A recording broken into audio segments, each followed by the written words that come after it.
नमस्ते, आदाब और सत श्री अकाल। मेरा नाम पूनम अग्रवाल है और एक्सप्लेन एक्स में आपका स्वागत है। अगर चैनल नहीं सब्सक्राइब किया है आपने तो प्लीज कर लीजिए। Thank you so much.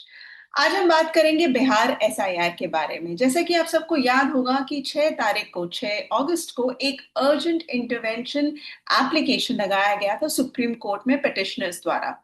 और इस पर्टिकुलर एप्लीकेशन में पिटिशनर्स ने दो चीजें कही थी। उन्होंने पहली बात तो ये कही थी कि 65 लाख वोटर्स जिनका नाम डिलीट कर दिया गया है ड्राफ्ट रोल से, वो लिस्ट यानी कि नाम के साथ तो इसी ने शेयर किया है पॉलिटिकल पार्टीज के साथ, लेकिन उसमें रीजनिंग यानी कि किस कारण से उनका नाम हटाया गया है ड्राफ्ट रोल से। फॉर एग्जाम्पल, क्या वो मर गए हैं या परमानेंटली ट्रांसफर कर गए हैं दूसरे स्टेट में, या उनके पास दो एपिक नंबर या दो असेंबली कॉन्स्टिट्युएंसीज में उनका नाम दर्ज है। तो इस तरह की डिटेल्स के कारण उनका नाम डिलीट किया गया। लेकिन उस लिस्ट में पॉलिटिकल पार्टीज को ये नहीं बताया गया, इसी ने ये नहीं बताया कि किस कारण से उसे डिलीट किया। तो इस पे पिटिशन लगी थी। और दूसरा रीजन था कि बीएलओस ने एन्यूमरेशन फॉर्म में एज पर द रूल उन्होंने कई सारे फॉर्म्स में ये लिखा है नॉट रेकमेंडेड बाय बीएलओस या रेकमेंडेड बाय बीएलओस। और इस केस में जहां पर नॉट रेकमेंडेड बाय बीएलओस है, उस केस में ईआरओ इस मैटर को फर्दर चेक करेंगे, उस फॉर्म को चेक करेंगे। तो पिटिशनर्स ने कहा कि इसकी भी एक लिस्ट उन्हें अवेलेबल करानी चाहिए कि किनका नाम किस कैटेगरी में दिया गया। अब इस पर सुप्रीम कोर्ट ने कहा कि आप इलेक्शन कमीशन को कि आप एक जवाब दीजिए, और ये जवाब 9 तारीख तक यानी कि कल तक देना था। तो इलेक्शन कमीशन ने बकायदा एक जवाब कल शाम तक फाइल किया है, उसकी कॉपी मुझे आज मिली है। अब इस पर्टिकुलर रिप्लाई में इलेक्शन कमीशन ने ये तो सीधा सीधा कह दिया है कि देखिए, पिटिशनर्स जो कह रहे हैं वो गलत कह रहे हैं, क्योंकि एज पर द लॉ या रूल उन्होंने दो एक्ट्स के बारे में यहाँ पर कहा है। उन्होंने कहा है कि रिप्रेजेंटेशन ऑफ पीपल्स एक्ट 1950, एक तो उन्होंने इसके बारे में कहा है, और उन्होंने कहा है कि एज पर दिस एक्ट उनकी उनकी जिम्मेदारी नहीं है कि वो इस तरह का लिस्ट विथ रीजन दे। दूसरा उन्होंने साइट किया है रजिस्ट्रेशन ऑफ इलेक्टर्स रूल्स 1960। तो इस दोनों में उन्होंने डिटेल्स में बताया है कि इलेक्शन कमीशन की ये जिम्मेदारी नहीं कि आपको यानी कि पॉलिटिकल पार्टीज को कोई लिस्ट दिया जाए जिनका नाम डिलीट कर दिया गया विथ रीजन। तो उन्होंने बकायदा इसमें डिटेल्स में कहा है। उस डिटेल्स में मैं ज्यादा नहीं जाऊंगी, बट एक लाइन जरूर पढ़ूंगी आपको बताने के लिए कि उन्होंने कितनी स्ट्रांगली वर्डेड लैंग्वेज में यहाँ पर कहा है कि no such list can be sought by the petition as a matter of right. तो उन्होंने सीधा सीधा कहा है कि पिटिशनर्स के पास ये राइट नहीं है कि इस तरह की लिस्ट को वो डिमांड करें। इनफैक्ट फिर वो कह रहे हैं कि हमने तो ऑलरेडी ड्राफ्ट रोल जो है वो पब्लिक डोमेन में यहाँ पर हमने शेयर कर लिया है।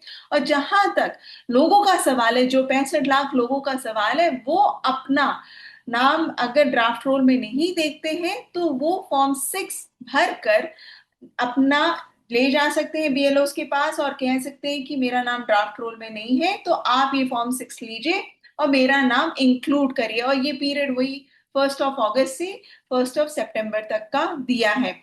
एक चीज जो बहुत इंटरेस्टिंग जो मुझे दिखा इस पूरे रिप्लाई में कि इलेक्शन कमीशन ने एक यूआरएल शेयर किया है, वेबसाइट यानी यूआरएल एड्रेस शेयर किया है, जिसमें उन्होंने ये कहा है कि इस यूआरएल के जरिए कोई भी बिहार का वोटर अपना एपिक नंबर डाल के ये चेक कर सकता है कि उसको करना क्या है। अगर आपका नाम ड्राफ्ट रोल में है या नहीं है, इन दोनों सिनेरियो आप चेक कर सकते हैं कि वहां अपना एपिक नंबर डाल के कि क्या स्टेटस है आपके एपिक नंबर का या वोटर आईडी कार्ड का। तो मैंने इसको खुद चेक किया। इनफैक्ट मैं आपको भी यहाँ पर स्क्रीन शेयर करके दिखाती हूँ कि एग्जैक्टली क्या है वो एड्रेस, और उसके बारे में मैं आपको बताती हूँ।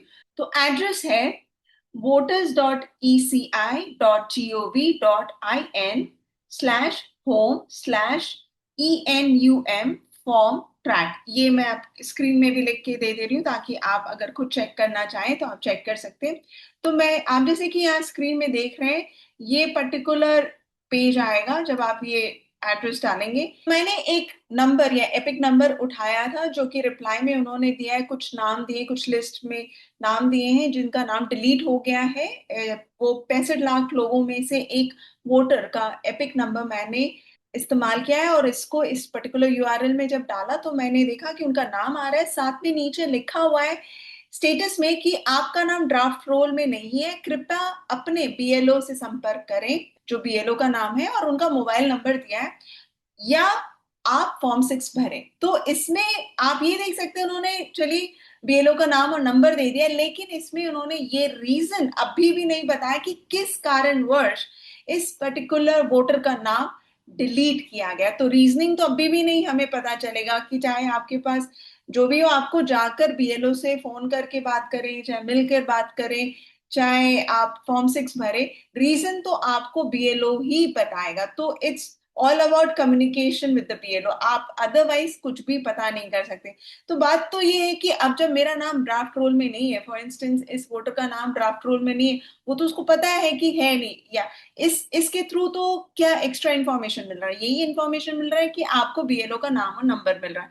अदरवाइज तो वो ऐसे भी वो वोटर जाकर कांटेक्ट करता ही बीएलओ से जानकारी के लिए, यहाँ पर आप फिर भी रीजनिंग नहीं दे रहे। तो क्वेश्चन ये है कि आखिर इलेक्शन कमीशन रीजन देने से इतना हेजिटेट क्यों कर रहे हैं?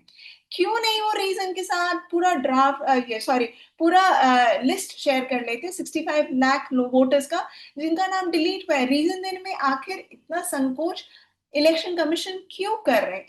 इस सवाल का जवाब नहीं समझ आ रहा। वो एक्ट और रूल्स की बात कर रहे हैं, ठीक है, आप एक्ट और रूल्स की बात करके कोर्ट में भी आप आर्गुमेंट्स वही रखेंगे, लेकिन रीजनिंग देने में इतना संकोच आखिर क्यों है? लेकिन साथ में उन्होंने एक चीज और जिसका जिक्र किया, और मैं बताना चाहूंगी कि उन्होंने लिस्ट कुछ शेयर किए थे जब एसआईआर का प्रोसेस चल रहा था, उस दौरान जुलाई में खासतौर पे, उस दौरान ईआरओज बीएलओज खासतौर पे जो ग्राउंड पे जाते थे, उनके साथ बीएलए यानी कि पॉलिटिकल पार्टी के एजेंट्स भी जाते थे। तो इस रिप्लाई में उनका ये कहना है कि कई बार बीएलए के साथ उन्होंने लिस्ट शेयर किया है विथ रीजनिंग, कि ये लिस्ट है इस पर्टिकुलर बूथ के लोगों का, जिनका नाम इसलिए हटाया जा रहा है क्योंकि वो मर गए हैं या माइग्रेट कर गए। तो इसमें उन्होंने कुछ ऐसे लिस्ट को भी एनेक्स किया है, और उन्होंने कहा है कि ये लिस्ट मिड ऑफ जुलाई में शेयर किया गया था। बट मुद्दा ये है कि बात ये उठती है कि भाई मिड ऑफ जुलाई में आपने शेयर किया, और उसके बाद भी तो कई दिनों तक प्रोसेस चलता रहा, तो उस दौरान कईयों के नाम ऐड और सब्सट्रैक्ट किए होंगे, तो वो फाइनल तो आपने लिस्ट नहीं शेयर किया। तो यहाँ पे बस ये इतना कह रहे हैं कि हमने कुछ लिस्ट शेयर किए थे जिनका नाम हटा दिया गया था, चाहे वो मर गए होंगे या शिफ्ट कर गए होंगे, चाहे उनका नाम दो कॉन्स्टिट्यूएंसीज में थे। तो इनफैक्ट इस रिप्लाई में उन्होंने ये कहा है कि such meetings were held across the state in all districts, and the lists were duly supplied to the recognized political parties through their district presidents and their appointed PLAs। यानी कि उन्होंने कहा है कि इस तरह की लिस्ट को उन्होंने बकायदा शेयर किया था, और कुछ सैंपल के तौर पे उन्होंने इस पर्टिकुलर रिप्लाई के साथ उन्होंने एनेक्स भी किया है इस लिस्ट को। इसके बाद जो दूसरा इशू था कि BLOs not recommended and recommended by BLOs, ये इस इशू पे ये कह रहे हैं, सीधा सीधा उन्होंने कहा है कि ये इनका इंटरनल मैटर है, और ये इस पर्टिकुलर इशू पर कोई जरूरी नहीं है कि इलेक्शन कमीशन डिटेल्स साझा करें पॉलिटिकल पार्टीज के साथ। तो इसमें इन्होंने कह दिया है कि जो प्रोसेस है वो पूरा किया जाएगा, और इस ये प्रोसेस जो नॉट रिकमेंडेड बाय बीएलओज है वो ईआरओज तक भी जाएगा। तो ये मैटर वहीं नहीं खत्म होता है। तो इन दोनों मुद्दों पर जहां तक इलेक्शन कमीशन का सवाल है, उन्होंने क्लियर कर दिया। लेकिन अब सवाल ये उठता है कि 65 लाख वोटर्स जो हैं, जिनका नाम डिलीट कर दिया गया है, उनके बारे में पता कैसे किया जाएगा? अब या तो ये वेबसाइट पे जाके इंडिविजुअली इंसान चेक करे, अगर इलेक्शन कमीशन ये शेयर कर देते तो ये काफी आसान इसलिए भी होता क्योंकि लोगों को चेक करने में आसानी होती, पॉलिटिकल पार्टीज उनकी मदद भी कर पाते कि हाँ ये समस्या इस पर्टिकुलर डिस्ट्रिक्ट में है या बूथ लेवल पे, तो वो खुद जाकर उस मैटर को काफी हद तक सॉर्ट आउट कर पाते। लेकिन अब क्या है, उन्होंने सारी चीजें ऑनलाइन डाल दी है। अब आप ये बताइए कि कितनों के पास ऑनलाइन एक्सेस रहता है? बहुत कम, बहुत लोगों को ये पता भी होगा, इस पर्टिकुलर यूआरएल के बारे में भी कईयों को नहीं पता होगा। मेरे को नहीं मान, मुझे तो आज ही पता चला इस रिप्लाई के जरिए। तो बात ये है कि आप ऑनलाइन तो सारी चीजें अवेलेबल कराने की कोशिश कर रहे हैं इलेक्शन कमीशन, लेकिन अगर आप इस पर्टिकुलर लिस्ट को दे दें पॉलिटिकल पार्टीज में, तो इसमें कोई प्रॉब्लम भी नहीं है। आप लॉ की बात कर रहे हैं, रूल की बात कर रहे हैं, एक्ट की बात कर रहे हैं, तो ये पब्लिक कन्वीनियंस के हिसाब से ज्यादा देखना चाहिए, रादर देन कि एक्ट ये कह रहा है या रूल ये कह रहा है। तो अगर आप इलेक्शन कमीशन 65 लाख वोटर्स का नाम शेयर कर देते जिनका नाम डिलीट किया गया है, कि इस पर्टिकुलर इंसान का नाम इस कारण से डिलीट किया है, तो एटलीस्ट पॉलिटिकल पार्टीज के जो एजेंट्स हैं वो घर घर जाके चेक कर पाते, विजिट कर पाते और उनको हेल्प कर पाते कि जिस कारण से उनका नाम हटा है या डिलीट हुआ है या कोई एरर हुआ है, एटलीस्ट वो उन्हें पता रहे, तो वो उसी हिसाब से असिस्ट भी कर पाएंगे। अभी आपने सारी जिम्मेदारी वोटर पे डाल दी है कि भाई आप ऑनलाइन विजिट करिए, चेक करिए और बीएलओ को कांटेक्ट करिए। अब ये तो वोटर ऐसे भी करेगा जिसका नाम ड्राफ्ट रोल में नहीं है, वो तो ऐसे भी बीएलओ को जाके कांटेक्ट करेगा ही, वो जो नियरेस्ट बीएलओ या जिस जो भी उसकी जानकारी में होगा वो तो करेगा ही। लेकिन अभी भी आप इस वेबसाइट के जरिए ये नहीं बता रहे कि किस कारण से उसका नाम हटा है। ये वेबसाइट में अभी भी नहीं क्लियरली वो बता रहे हैं। तो ये सारे इश्यूज हैं। अब देखते हैं कि 12 तारीख को क्या होता है। इलेक्शन कमीशन ने अपने रिप्लाई में जो कहा है वो सुप्रीम कोर्ट किस किस तरह से इसे ले रही है और कहाँ तक इसको आगे ले जा रही है, वो तो अब 12 तारीख को ही पता चलेगा। लेकिन ये रिस्पॉन्स से क्लियर है कि इलेक्शन कमीशन किसी भी तरह से वो लिस्ट 65 लाख लोगों का जिनका नाम डिलीट हुआ है, वो रीजनिंग के साथ पॉलिटिकल पार्टीज को नहीं प्रोवाइड करने की इच्छा रखती है। सो आशा करती हूँ आपको ये वीडियो पसंद आया होगा। Kindly like, share and subscribe to my channel and thank you so much for watching it.